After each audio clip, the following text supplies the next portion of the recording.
As you may or may not know, my wife and I just got back from Vegas. It was a great trip. We ate, we drank, we had a blast.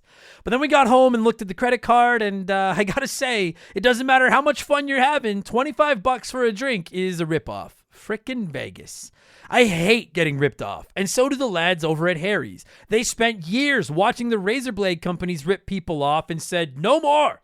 Not all heroes wear capes, my friends, and they want to prove that they're legit by offering you hot dogs a $13 trial set for just $3 at harrys.com/RTG. I've been telling you about them for months, and I'm genuinely proud to have Harry's as a sponsor of this show. I wasn't kidding. The plastic, futuristic-looking crap razors you get at the store are overpriced and they're poor quality. Harry's blades are crisp, clean, and classy. They're the kind of razor you'd expect your grandpa to have on his bathroom counter. And most importantly, they work. Shave after shave, they're so smooth, they're precise. I used to go through the crappy store blades all the time, but Harry's are built to last. And they're not just better quality than the other names, they're more affordable. And they deliver. Just set your schedule, and for as little as $2, new blades, shaving creams, lotions, everything you need, right to your door when you need it. I genuinely cannot think of a reason not to try Harry's.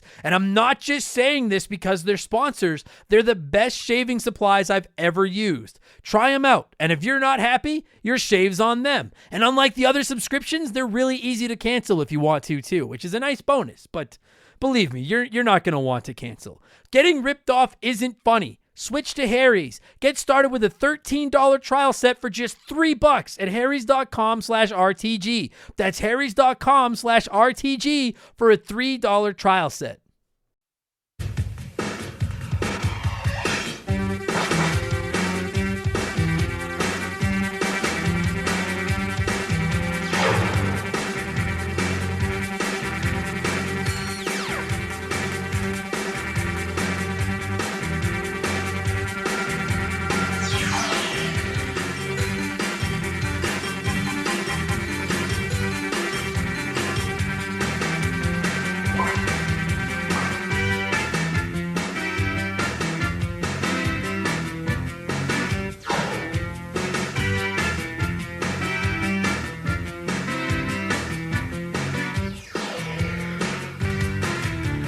What's up, everybody? Welcome back to Remember the Game. It is my retro gaming podcast where every week a buddy of mine and I sit down and we geek out about the games we played back in the day. My name is Adam Blank. Thank you so much for listening.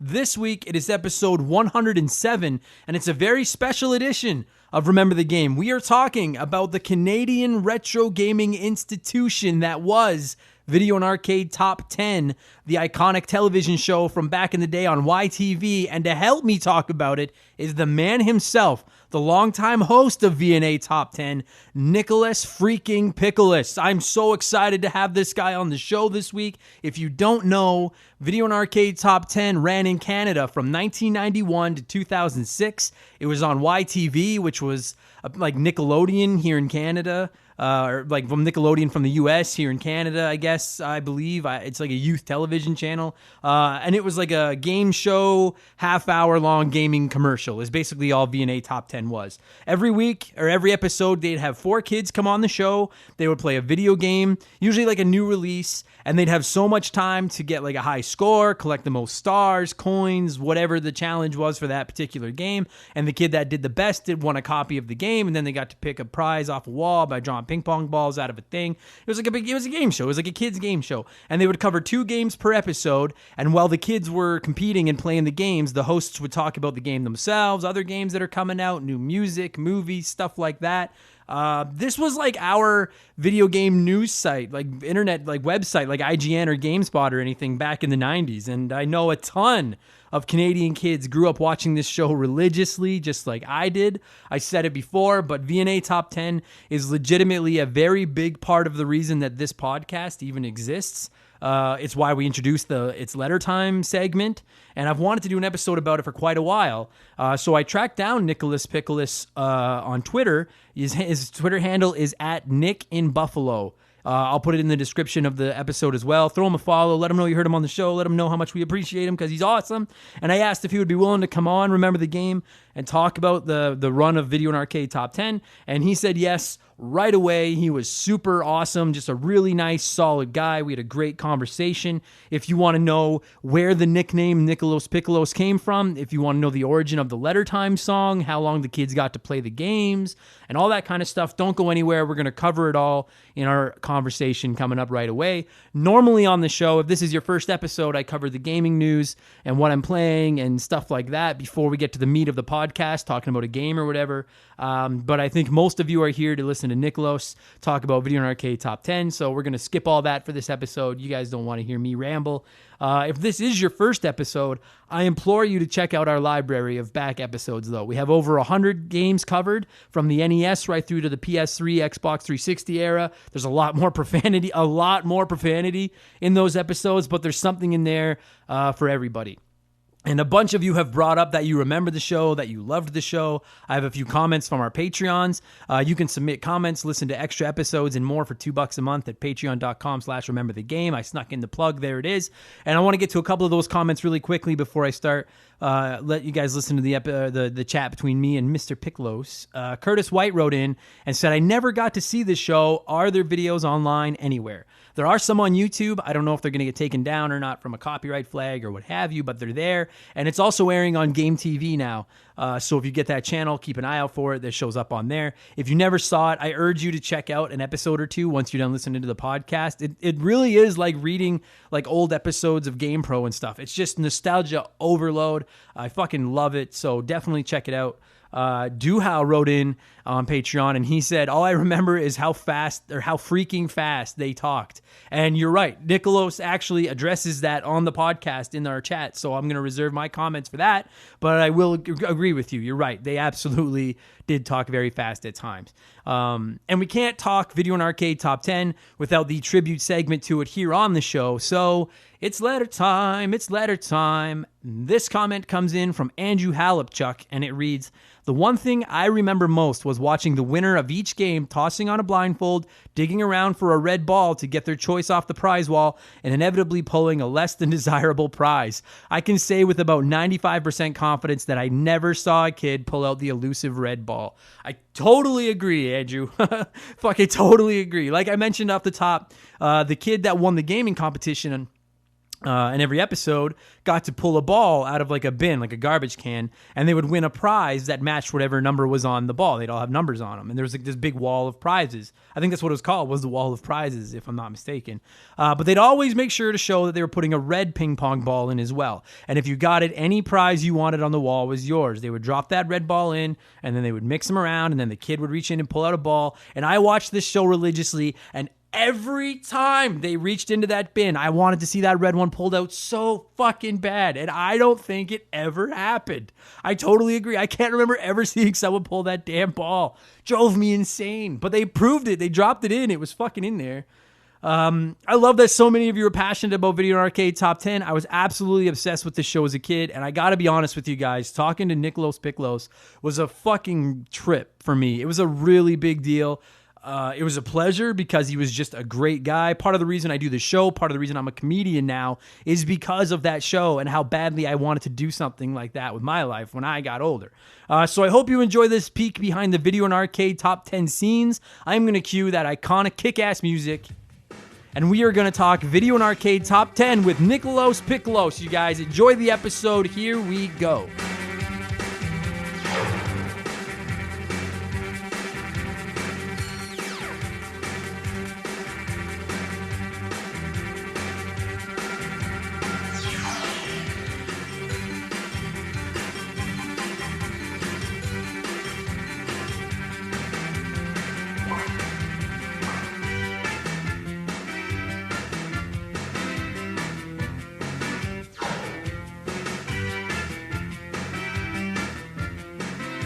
So I am so excited this week, you guys. As I will have said in the intro, and I've hyped up on social media and all that stuff, joining me via the miracle of the telephone device is the longtime host of the iconic Video and Arcade Top 10, Nicholas Picholas. Nicholas, dude, this is so cool, man. Thank you so much for taking time to come on the show. It's nice to talk to you. It's nice to meet you. And it's funny, I don't make a lot of phone calls. I don't know who the hell calls anymore, but here I am talking to you. Yeah, same thing. Honestly, this is I've been recording the podcasts over the phone for the last couple of months because obviously nobody's allowed to see anybody else in the world. But Sure. when COVID's done, I'm never talking on the phone again because I hate talking on the phone so much. So much. But that said, in this instance, I don't really think we had a choice because it's not like you're kicking it around Edmonton, Alberta these days. Where in the world is Nicholas Picholas in 2020? Where am I? I am in, you know where Niagara Falls is? Yep. Okay, so I'm near there. I'm a few miles downriver, literally from Niagara Falls. I live outside, and that's like outside of Buffalo, so that's sort of where I live and work, and just literally just got swabbed in my nose.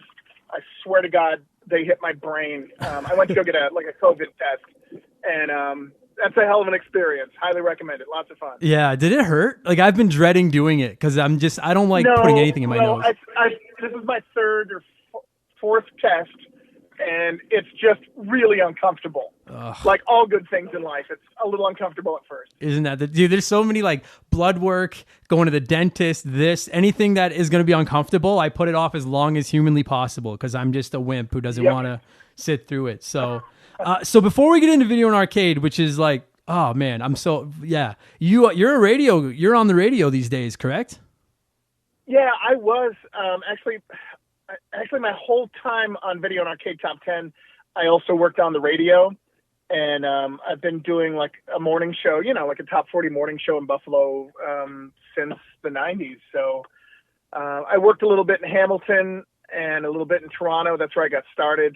And the two kind of intertwined that's how I got onto the YTV show was through friends in radio. So they're totally different gigs, but they did sort of interconnect at the beginning. Right. So yeah, okay, like I wanted to ask you that because like I'm a comedian and I know some comedians that are actually like fairly big draws here in Canada that got started either on the radio or on like Much Music or stuff like that. So like did you get on Video and Arcade because of your work on the radio or like vice versa? I don't know about the work on the radio. It was more like I worked with someone who also worked on the show. So I think it was more situational as to I knew somebody and they said, oh, that guy would be good at that. And so that got me in the door and I don't know, just kind of went from there. Was that your first TV, like big TV, like TV experience? Like were you mostly a microphone guy before that? I'm thinking. Yes, I think I'd appeared on some talk shows before. I was a nightclub DJ before anything. I was working nightclubs, and at a really young age, I was working really big clubs. So I was comfortable being in front of people or doing that thing. So right. I kind of did it because I needed a job. To be honest, it was more of. Yeah, I wanted to ask that because in season 1 you were the music guy, right? Mm-hmm. And then you took over as kind of the face of the show beginning in season 2. So like in season 1, go ahead. I should say I might have been 2 seasons before I jumped to lead, but I honestly don't remember. It's kind of a blur, but I did start as like not the main guy. There were like 4 people on the show and I was the 4th stringer. I was the extra guy. So definitely not a lead position. Well, I mean, you obviously did a good job because you went from the 4th stringer to the leadoff position in like a year or 2. And then like, dude, you are the face of Video and Arcade Top 10. Like you're the guy everybody thinks like, dude, you've probably been asked this a million times. Nicholas Picholas is not your born name, correct? No, it's not. No, my first name is Nicholas. I was born Nicholas. And then I have just a ridiculous long last name. So I couldn't use that. And the Nicholas Picholas was a nickname that someone used with me at the office at the radio station. Ironically, that person's name was Beverly Hills, and Bev would just call me Nicholas Picholas because she had maybe a nephew by the same name, and it would just blurt out of her mouth, and it kind of stuck. And I worked with her and her husband kind of closely, so it was more of a term of endearment. I don't know. It was just stupid, but it stuck, and people remembered it. And so, you familiar with the term blessed and cursed? Yeah. I blursed with that name forever, and here I am, like a grown adult person, and it's, it is what it is. I can get behind that. I think like there's tons of people that have nicknames and stuff that maybe they don't necessarily like, except your nickname just happened to be broadcast across Canadian television for 15 years. Yeah, I laugh at the 15 years because some of my favorite like TV shows didn't last more than 9 years or 8 seasons, and I'm like, we did 780, 60, something like that. It's just under 800 episodes, and I actually just found the script, the full script of the final show. I never hung on to scripts. Like, I was very happy to tear that up and throw it out once we were done the episode, and I just ran across the last script of the last show. That's sick, man. That's yeah. I didn't like, because I'll be honest with you, dude. Like, I mean, I loved this show growing up, but you guys went from 91 to 06. Sure. Yeah. Yeah. Okay. 06 yeah. was 06 was the last year, so 15 years before that would be 01. And that's nuts. I got in on the last handful of episodes of the first season, so I wasn't on the first show, but they had, I think, burned through a couple of guys in that spot by the time we got to that last. They would tape a few episodes in a day, and I got on that last day. Oh, okay. Yeah, because I wanted to, like, you could never have a million. Like, do you still get, like, I know I felt so bad bugging you on Twitter. I was like, oh, this dude's just going to be like, oh man, leave me alone. But you were so cool, and you wrote back right away and were like, I'd love to do it. Do you still get, do people still bring it up to you a lot, VNA Top 10? Yeah, it's, not a lot, not every day, but I'll say maybe a couple times a week. It's funny because there was a network, maybe Game TV, started re-airing episodes about 5-6 years ago. They started it started showing up again. And I was working at a nightclub in Canada called Dragonfly, like in the Falls, and the busboys were like, "Oh, dude, I just saw you on TV," and I'm like, "What are you talking about?" And they're like, "You're on like cable," and I'm like, "No way." These episodes were one and done. They were never to be rebroadcast. And sure enough, here they are. I'm starting to get tips and questions from people that think we've just recorded an episode and gone, done Legend of Zelda tips. And I'm like, what's going on? That's so sick. Yeah, it was funny. So I don't know how much was tongue in cheek, and I don't know. Some of them were legitimate people with legitimate tips getting in touch with me, and I thought it was fun and cool and whatever. Yeah, that's rad, man. Like, I just, like, you mentioned the blurst thing with your name. I totally am familiar with that term. It's funny because, again, as a comic, like, we all, like, every comedian I know is like desperate for that something to make them a draw. Do you know what I mean? Like an appearance on a TV show or appearance in a movie or something. And you, I mean, obviously it's not like it's Seinfeld, but like, dude, you have, like, people know Video and Arcade Top. I'm telling you, when this episode goes live, we have a lot of Canadian listeners, and they're all going to be like, dude, I loved that show. Like, when I originally brought it up like about a month and a half ago, I just said, hey, does anyone else remember VNA Top 10? And I was overwhelmed by the response. Like, I couldn't believe it. I thought I was like the nerdy kid that watched that show, but we all watched that show. Dude, it rears its head in the weirdest places. Like, so I go to Canada a lot, or I did till they shut down the borders, whatever. Right. So my sister lives up there. My brother lives up there. I do a lot of stuff up there. My wife is not from there. She gets such a kick out of people coming up to me, and I get a lot of, "Excuse me, sir. I'm sorry to bother you. I just want to say," and she just starts cracking up. And I'm like, "You don't understand, honey." I'm like, this is a fan that grew up watching me during his formative years. Yeah. And it's a big deal to this guy. So I always stop and talk to people, but it's the most random places I've been. Just like, I'll go to Toronto, we go shopping around. We're in the CN Tower, I'm in the elevator, and some guy starts freaking out that I'm me. And I can totally see that. So there's like recognition, and it's a very funny thing. And I don't know, it's fun. Well, it's funny because, like you said, this was a lot of our, like, I'm 36 years old, and like I watched Video Arcade like during my formative years. You're right in the zone. Yeah, man. You're in the zone for my fan base. Yeah, dude. Like, I'll tell you, Nicholas, like this, and I'm not just saying this, I've said on the show many times, like, this podcast exists because of the Super Nintendo, Super Mario World, and Video and Arcade Top 10. Because when I was a kid, that was my show. It was that and The Simpsons. Those were the two shows that I couldn't miss. And you guys were like before the internet. Like now, kids today can log on to YouTube and just see any game they want and see streamers and anything like that. We waited for V&A Top 10. That was our YouTube. Like, yeah, that was the magic of the show, is that it really was like an information source. If you loved video games or whatever, you would have to watch the new episode to see whatever game was new, because you couldn't see some dude play it or some girl play it. You'd have to watch it on V&A, and then you'd see whether it looked good or you liked it. And I also love the fact that we got mail, like handwritten mail, and not a little bit, but a lot, like bags of it. We would get, the mail room was no joke, filled with like huge, like industrial canvas bags filled with mail. It was unreal. And I would, the office manager would say, Nick, go in there and pick out some letters. So I would dig down and pull out some letters, and a lot of funky artwork. Yeah. But so later in life, now I have kids, I kind of appreciate it more, knowing what it takes for a kid to sit down, pen to paper, give your code, do your tips, put a flippin' stamp on an envelope, and then send it off. That's a big deal. It is, dude.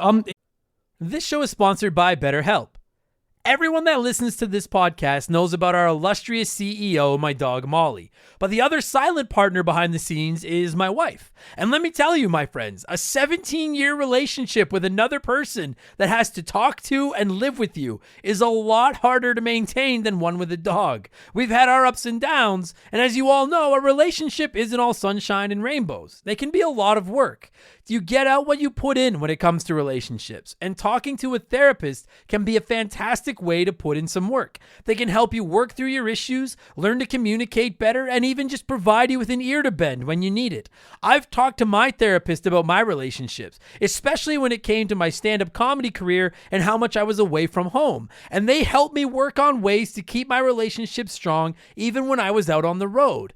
It turned out our relationship was actually better when I was out on the road, but that's a story for another day. And I know, right? Therapy. Who has the time these days? BetterHelp hears you, and they're making it easy. Fill out a quick form online, and they'll match you up with a therapist that suits your needs and that'll work around your schedule. You pick the meet times, and you can get your therapy fix from anywhere, over video, phone, or just chat.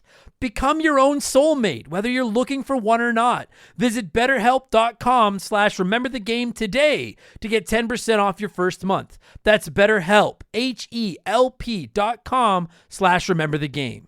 You know what? It makes me feel better to hear that you had all these giant bags to pick through, because I probably sent you guys a dozen letters, and I never got one read. And every week I was like, oh, they're going to read my letter, and they never did. And that makes me feel better. Dude. So, but you actually picked them? Like,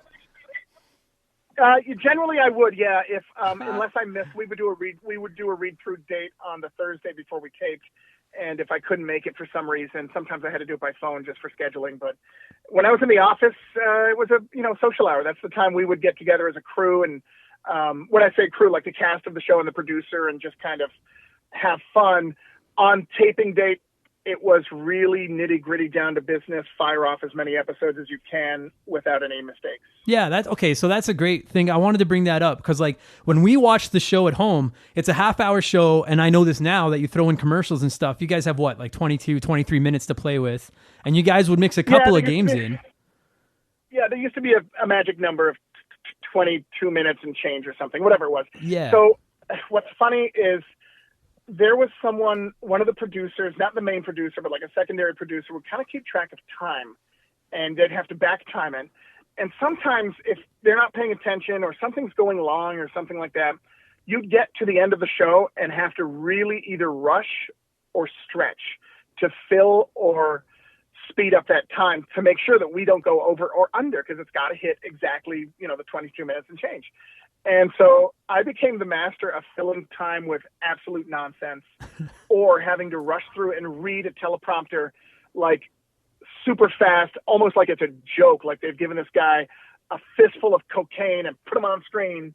That wasn't because I like to read fast, but that's literally because there was a person on the other side of the camera motioning for you to wrap it up, speed up, get it done, and counting me down. And, a lot of that, the letter time song came because they told me I had a minute and a half to fill and read a letter, and those letters weren't long. So I just start making up the letter time song, and I'm singing along, and the whole thing was just, it was close to live television. It was live to tape, but it definitely, you could stop. If you made a mistake, they would stop. So right. That surprises me because, I would think that they would just be like, just do your thing, and then we'll cut and trim and do whatever we have to do to make it fit. That surprises me very much. No, dude, that's all modern television. That's all, cut and edit and all that. It wasn't like that. There was no, once it was to tape, that was it. They didn't go and post. They didn't go and fix up or do an edit or shave some time off. No, it was to tape, done that day. Wow. That's crazy. Oh, yeah. I have to just say for the record that, one of the questions I had to ask you was, what's the origin of It's Letter Time? Because I introduced that as a segment on our podcast after our 100th episode, because that's one of the things people brought up when I was like, does anyone remember V&A Top 10? And everyone was like, it's letter time. It's letter time. And I was like, fuck yeah. Oh, dude, that's sick. So you came up with that. That's rad. I can't, that was literally a time filler, Adam. That was like the producer goes, okay, Nikki, we got a filament in half here. We messed up or something. So just, I don't know, maybe read a couple of letters. We didn't have a couple of letters. I didn't grab an extra one. There was a spare letter. I just had this one, which literally had a tip on it, and that was it, and maybe a picture. And then I'm like, okay, well, let's make it up. Right. And so Letter Time, literally top of my head. It's not a complicated song by any means. Nope. However, it has stood the test of time. Yeah, man. I'm sure in radio as well. Like, it's crazy just some of the weird stuff that sticks. Something you throw out completely in passing, and then it just, for whatever reason, it doesn't fall off the wall, and now that's just part of Canadian video game lore, is that It's Letter Time song, and you just made it up to stretch out a show. That's crazy to me. Yeah, play the game was another little catchphrase that stuck on the show as well. So I don't know. We had, I got to tell you, we had really good people on the show. Like, everybody went on to do something fun or big. Gord, who originally hosted the show, went off to do these Star Trek spin-offs like Andromeda. Wow. Lexa Doig. Lexa was on the show for a few years. Lexa, stunning, beautiful girl. All the girls were pretty. She was particularly wow. And she went off to do some, I want to say Fox or FX or some. I've seen her around, and she was super nice. They were all super nice. Liza Fromer was on the first season, and she was huge on, I think, CTV or Global or something, and she did breakfast television for years in Toronto, but she was a big deal. She still is. That's rad. Well, I mean, it was such a huge, like you said, it was such a huge show, and all the kids that watched it in the 90s and stuff are in their 30s and their early 40s in some cases now. Yeah. So yeah, dude, nostalgia, I feel like nostalgia's really become a big thing in society over the last few years.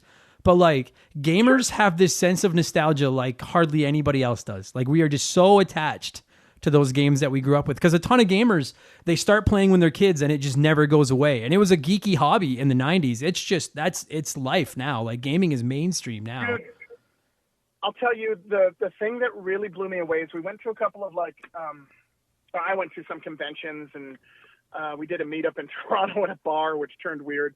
But the amount of people who currently work in the biz as programmers, coders, that started, they say, I started this because of your show. Mm-hmm. That was really cool. And I don't know, it was like, oh my God, and that's turned into your life. And sort of their first dive into video games was this little show on YTV. So I thought that was pretty cool.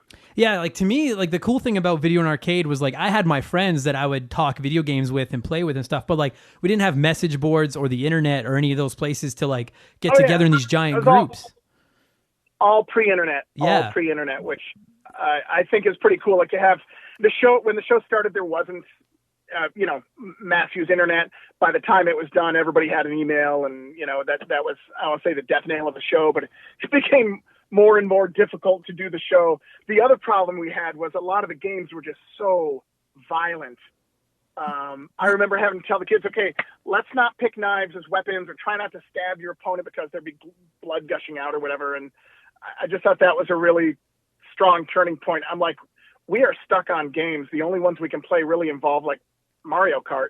Yeah, I wanted to ask that because, again, when I was a kid, I think like the most violent game I probably played were like the Mortal Kombats. And I didn't even play those that often, but like nowadays, you're right. Unless you're sticking to Nintendo, it's GTA and Red Dead and guns and shooting and stuff like that. Like, did you guys pick the games that were on the show, or did Nintendo kind of tell you guys what games you were going to use? That was above my pay grade. Oh, like, fair enough. I don't know. There was a producer, and you'd get told what games you were doing, and so. We had our favorites, and honestly, what made the games more fun, because we didn't really play them. The kids would play them, and we didn't, we get a chance to play them backstage or at the office or something.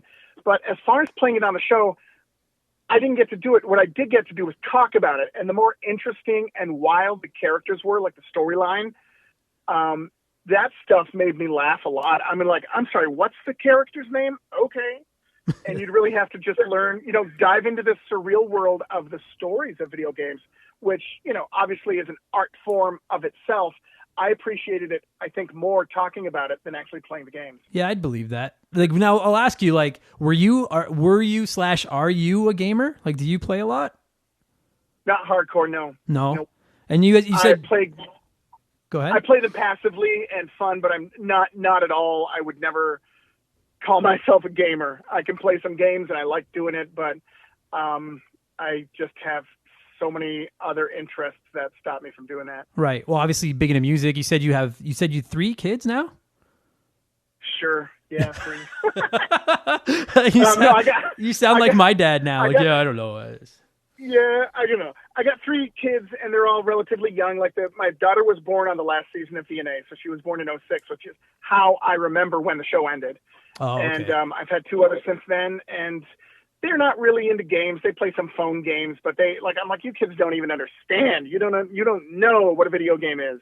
That's crazy. You know what? I've said many times, and I know a lot of listeners to the show feel the same way. Like I've always played video games. Like I was born in '83. I've had an NES since I can remember, and I've always played. And I've always wondered, like, what do people do if they don't play video games? I'm like, what do you do with your spare time? Like, do you guys? And I mean that sincerely. I'm like, what the hell do you guys do all day? Yeah. Like, what do you watch TV? Why are you watching when you could be playing a video game? I've never got. But that's just because I'm a nerd, I suppose. I love the perspective of the gamer world. Like, what is everybody doing if you're not playing? That's very funny. Yeah. So another thing I wanted to ask you, dude, is like on TV, because you guys did 2 games an episode, if I remember correctly. Yeah. So like we only saw these kids play these games for like 10 minutes. So like how long did they actually get to play the games? Like when they were competing with each other? It was 10 minutes. That was it, eh? Like it was in and out. Yeah.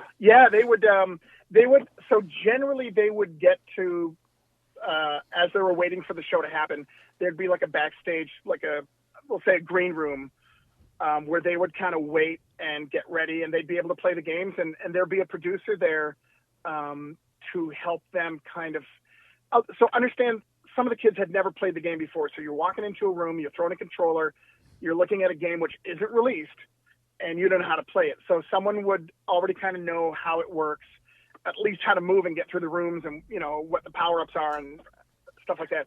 They would get a quick crash tutorial on how to play, and then they'd be thrown out there to play the game for like 10 minutes and, play as good as you can. That's crazy. Because I was thinking, like, I always thought that watching this. I was like, dude, because you guys revealed so many games, like so many games I saw for the first time on your show. And I remember watching some of these kids and being like, I can't imagine, because especially when you're a little kid watching this, like you think it's live, you think they're on TV. And I'm like, oh my God, you're going on TV and trying to learn how to play this game for the first time ever. I was like, everyone's going to be laughing at you if you're doing bad and stuff. Like, did you guys ever get kids frustrated or anything? Sure. Yeah. Like anybody would get frustrated. And so that goes with the territory. The fact is we were getting games before you could get them in public because we were 6 weeks ahead taping, you know what I mean? So they wanted to, whatever. The games just weren't out in stores. So yeah, and I would sense, and those are times we would stop the show if a kid was just kind of losing his cool. And I feel for the kids, and I get it. I wouldn't want to be in that position. You're standing there in some weird studio with your parents across the room. You got moon boots on. You don't know what the hell's going on with the controller. And kids, little bodies, big emotions. You know how kids are. You would sense that from the kid. So I would kind of get the producer, point to the kid and be like, help this kid out. And sometimes if you watch the show really carefully, some episodes, you could see somebody else's hands helping them, like down below. They'd send a producer to run out off camera and kind of help them through a level. Oh, I see. Yeah, oh man, I can't, because I'll admit, particularly when I was a kid, but even now as an adult, I have some game rage. When things are going wrong, I get pretty frustrated. One of the great things about playing the old NES and SNES is those controllers were unbreakable. Didn't matter how hard you threw them or slammed them, they were fine. But because I'll tell you, Nicholas, I would have traded a Christmas morning to be on Video and Arcade Top 10 when I was a kid. I wanted to be on that show so bad. And I can't even imagine how heartbreaking it would be to get this chance to be on this show, and you're so excited because all your friends are probably going to watch it, and then you go out there and you're just getting your ass kicked and you're bad at this game and you can't figure it. My heart would break for some of those kids now as an adult. Yeah, watching that happened, but that, hey, that's life. I don't know what to tell the kids.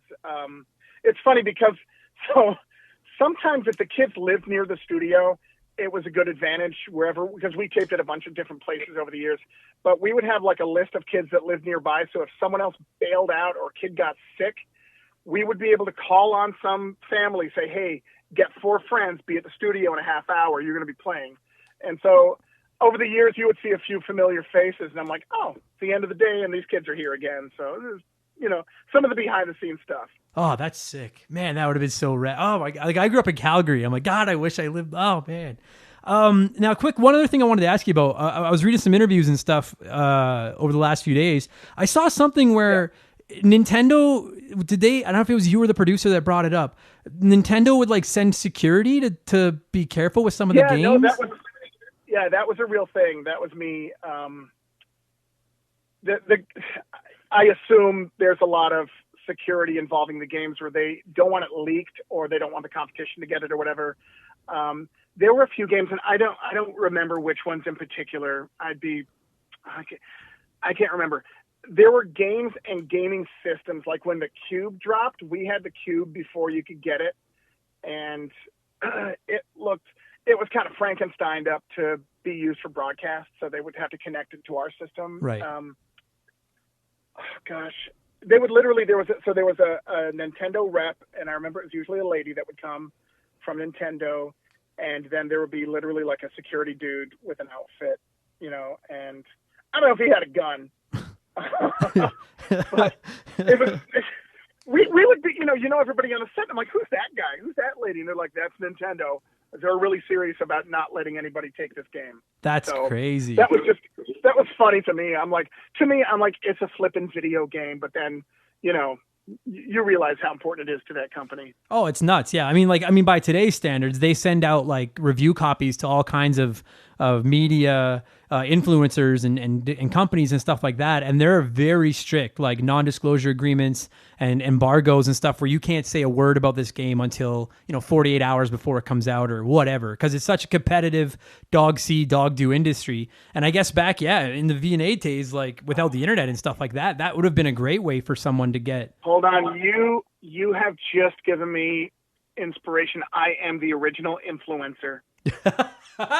Dude, I'm telling you, Nicholas, you are, man. I'm glad that people still recognize you and people still get excited when they see you. Cause I have not said a word about this show, to anybody as far as recording it, because I wanted to make sure, for all I know, you're not actually you. I was like, some dude just emailing me being like, look, I'm going to jerk this kid around and pretend to be this guy that he grew up watching. But I'm telling you, the reaction to this is going to be crazy. How sad would that be if someone pretended to be me? That to me would be. Well, on one hand, yeah, it's sad, but on the other hand, I think you could argue that that's one of the measuring sticks of fame these days is when someone makes a parody account of you. So yeah, I did have when Twitter kicked off a while back. My friend alerted me that there were 2 other people claiming to be me, and I'm like, that's just pathetic. I'm like, really, me? There's way more fun people you can pretend to be, and so I had to have Twitter shut them down, Well, but I mean, it's not about people pretending to be you to jerk people like me around that watched you growing up. It's these, especially in today's world where you have to watch what you say incredibly carefully. Somebody goes out there, pretends to be Nicholas Picholas and says something awful, and now your career is ruined, right? So I get it. Oh, so, Lord. Well, I got to tell you, dude, this is like, I'm not just blowing smoke up your ass, Nicholas. Like, the reason I do this podcast, part of the reason I got into stand-up comedy was Ghostbusters, Video and Arcade Top 10, and Jerry Seinfeld. Like, those were the three things that I would watch them on TV and be like, I want to be like that someday. And whether what you knew... What do you like about... Tell me what you like about Ghostbusters. That blows me away. What... Are you talking the original... Yeah. The very first. Yeah, the very first one. What about it? Well, I mean, you know, every kid's got those movies they watched like every day, you know, when they were kids. And mine was the original. Well, I mean, after it came out, it was the original Ninja Turtles, but particularly Ghostbusters. And it was Bill Murray. It was Peter Venkman. And just that dry, sarcastic sense of humor. And like to this day, I still think it's the best movie ever made. I adore that movie. So have you watched Meatballs? Not uninebriated. So I don't know it very well. Okay. So that's Bill Murray. I think it was after Stripes, before Ghostbusters, perhaps in that order. If you're a Bill Murray fan, Meatballs is essential viewing, and if you can get the director's cut, like it's just so good. So you got to do Stripes, do Meatballs, and do Ghostbusters, and the three kind of talk to each other. Oh. It's really good. I love Bill Murray. And those are also, and if you love like Ivan Reitman, all that stuff, that's my funny stuff. And it's funny you bring up Seinfeld. I never watched Seinfeld when it was on. I only watched it after Curb. So I didn't really like Seinfeld when it was on. And also I was working nightclubs, so I didn't watch it. Right. Then I watched Curb Your Enthusiasm with Larry David, and I started to get it. I'm like, oh my God, I really like Larry's contribution more than Jerry. Like Jerry's a funny guy. Larry's just broken. Yeah. And so I went back and watched all of Seinfeld, and I really laugh now just for the broken side of it. Yeah, I love both those shows. I mean Seinfeld is like, to me, is television perfection, but I think if I watched them for the first time ever now, I would prefer Curb. There's something about Larry David and how the thing is like he's supposed to be like, some people think he's an asshole on the show, and I'm like, is he, or is he just saying and doing the things that we all want to do but aren't willing to do most of the time? Like, to me, he's almost like in a way, he's almost like a societal anti-hero, like with some of the weird stuff he's willing to say and do to people, right? Exactly. Yeah, it's just funny, but you're right. It's to me, it's painful to watch because, I'm like, that didn't just happen, and it did. And to me, watching Curb and Seinfeld, Leon is basically Kramer because he's always eating, and he's always kind of showing up in the scenes that makes me laugh. So Leon, a couple shows. By the way, we were on longer than Seinfeld. That's all I can tell you. You heard it here. You're right. Video and Arcade Top 10 is better than Seinfeld. It was on longer. Yeah, they were marginally more popular, but we were on longer. Marginally. I'm sure your residual checks are about the same as Jerry's, so you're doing good. Dude, I got to tell you, Nicholas, this has been like, when I started this podcast, it was just, I was trying to learn how to talk to a microphone as a comedian and stuff like that. And we've really picked up a lot of steam, and we have a lot of listeners in the US, but like, I'm Canadian. I'm a proud Canadian. We get a lot of people commenting on the Canadian content on this show. And to have you and to talk Video and Arcade Top 10, like, there are a million Canadian kids listening to this right now that are like, dude, that is... You are the voice of our generation, whether you want to be or not. You are the voice of a nerdy generation, man. Like, we're a bunch of geeks. If you only knew all the behind the scenes on the show, if you only knew all the craziness that went on. Another thing you need to understand is working nightclubs, we would tape on a Sunday. Saturday night's a big night for the club. So I would be done the club at 4 a.m. I'd get home around 5. I would sleep for about an hour and a half. I'd jump in my car, I would drive to the studio, and we would slam 6 or 7 episodes of Video and Arcade Top 10. So you've got to know. And so, dude, I show up on YouTube now and then. I'm like, my God, it's just horrible. But it's fun to watch. I hate seeing myself, but it was so much fun to do, and there was so many antics and behind the scenes stuff. Lots of good stories, lots of good producers. And one side note, the original producer of the show, his son is a pretty big hockey goalie named Brian Elliott, who plays with the Flyers now. Really? Yeah, Brian Elliott used to come to the set because his dad was our director. So Bill, the director, would bring his son around to play the games and whatever, and he ends up being, kind I'm a big time NHL goalie. Wow, that's you. So clearly, he didn't let video games distract him from sports, and he wasn't one of us that just sat inside and played video games all day. His dad directed the Red Green Show and also directed Video and Arcade Top 10, and so he was. We had a few directors over the years, but that was the first guy, and I still talk to him, and we've been talking about rebooting the show for the last year. That's been put on hold because of pandemics and whatnot. Right. So if the show gets rebooted for whatever reason, in whatever form, Bill will definitely be part of it. That's crazy, dude, because that was the last thing I wanted to ask you was if they decided to bring it back, would you go back? But obviously you would. Yeah. That's crazy. Yeah, sure. I don't look too radically different. No, honestly, dude. I mean, unless the pictures on your radio website and stuff are like really old or something, you've aged well. Like I look like shit. You've aged really well. You look like you don't look like you've aged a day. So good for you. No, it's funny. I have, but it just makes me chuckle. Where I'm like, oh, I could pull this off again. Yeah. So I can tell you that yes, we've talked about it. Nothing's concrete, but. I wouldn't be surprised if it happened, but my kids ask me all the time when we're going to do the show again so they can be on it because they, two of my kids weren't born when the show was done, so it doesn't really exist for them. Right. Yeah. Do they watch it? Because I know they're on YouTube. You said they're on Game TV and stuff now. Like, do your kids watch it? No, I think they've watched it. I don't watch myself on anything. I gotta stare at myself in the mirror all day. It's enough. I get that, man. I can't watch my stand-up to save my life. So I totally get where you're coming from. People don't get it. Watching yourself can be the worst thing in the world. So when we're done with all this shutdown stuff and you come around like this area or even like the GTA, shoot me a note and I'll come and watch you be funny. Deal. Yeah, man. I do the Absolute Comedy Clubs in Ontario every summer. I obviously this summer it's not happening because like you said, the world is shut down, but hopefully next year I'm back. That would be fantastic, man. Be my treat. I'll absolutely reach out to you. What is Absolute like a chain or what is Absolute? Is it like a small chain? There's 3 of them. There's one they're in Toronto, Ottawa, and Kingston, privately owned. Cool. And dude, I'm telling you, like for my money, especially the Ottawa club, but Ottawa, Toronto, Kingston, they are some of the best comedy clubs in Canada. Like absolutely phenomenal. Okay, great. We have like Helium here is the one. I think that's a chain, or there's a few of them. Yeah. And then I think Yuck Yucks is still a big thing, right? Yeah, they are. I mean, audiences think Yuck Yucks is a big thing. I think some of the comics think otherwise these days, but yeah, they're still around. Right. They're still around. I don't know the circuit that well, so I'm just I literally.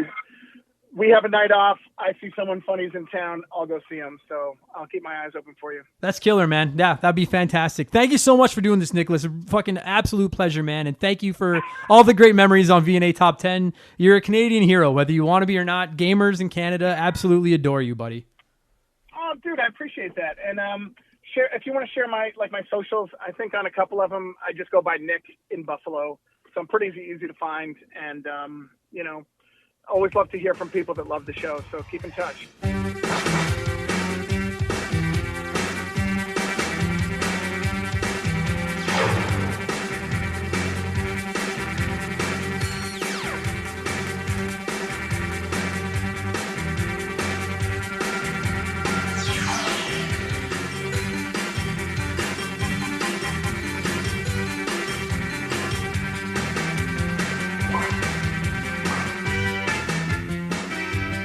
And that's going to do it for this very special edition of Video and Arcade Top 10. Nicholas, thank you so much. Is it Nicholas or Nicholas? I feel like I'm saying it wrong. Nicholas. I know Miklos, but Nicholas. Anyway, Nick, thank you so much for coming on the show and taking time to talk with me about that fucking Video and Arcade Top 10. I love it. And if you guys do reboot the series, we will watch. I promise. So please make it happen. To every single one of you that listen to this episode, thank you so much for checking out the podcast. If you are new to the show, subscribe to it on whatever podcast subscription you listen back on and check out our back episodes. There's a ton of games there we've covered. If you could think of a retro game, there's a pretty good chance we've covered it.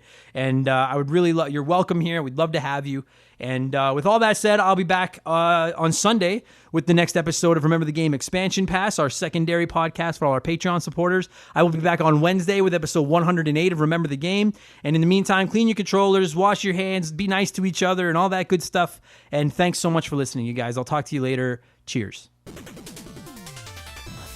Remember the Game is brought to you by our Patreon supporters, and I'd like to take a moment to thank every single person that has helped make this show possible by supporting us on Patreon. So massive thank you to Aaron Cuphall, Adam Anderson, Alex Martinez, Andre, Andrew Castro, Andrew Halipchuk, Andrew Wright, Andy Baker, April Zane, Bader Barhumi, Ben Bulyu, Ben Busha, Ben Drinkin, Brandon O'Brien, Brian McKay, Bullfrog, Charlie M, Chris Campbell, Chris Fleury, Chris Wilson, Corey, Craig Kilcup, Crash Bandicoot It, Curtis White, Dan T, Dave L, Dave McGee, Dave Thompson, Desert Tortoise, Duhow, Doug Dorn, Dustin L, Dylan, Eric Kennard, Evan Refuse, Fraser Burns, Gary C, Jin and Chris, James Clark, Jason Adams, Jason Cortez, Jeffrey Mathis, Joe Buck, Joe Gillespie, Joe Mack, Jordan, Josh Morgan, Josh from Press Start to Join, Kate Roberts, Casey Rarick, Keegan Wilson, Kevin Donlin, Kevin Hufford, Cryptovox, Kyle Paul, Lane Orr, Lord Egbert, Luca, Mackenzie Wheeler, Mark McHugh, Mark 209, Matt Brown, Michael Mathis, The Movie Epidemic Podcast, Nathan W, Nick Sills, No Juan Cares, Ol MF, Rex, Robert Fuchsia, Robert L, Rome 21, Scott V, Sean Razine, Sharonic, Slick Rick, Stupid Monkey, The Bevins Girls, The Matthews Kids, Todd O, Tony, Tyler, Vladstein, and Chuck Schlarp. Thank you all so much for supporting the show. Thanks for listening. I'll talk to you guys again soon. Cheers.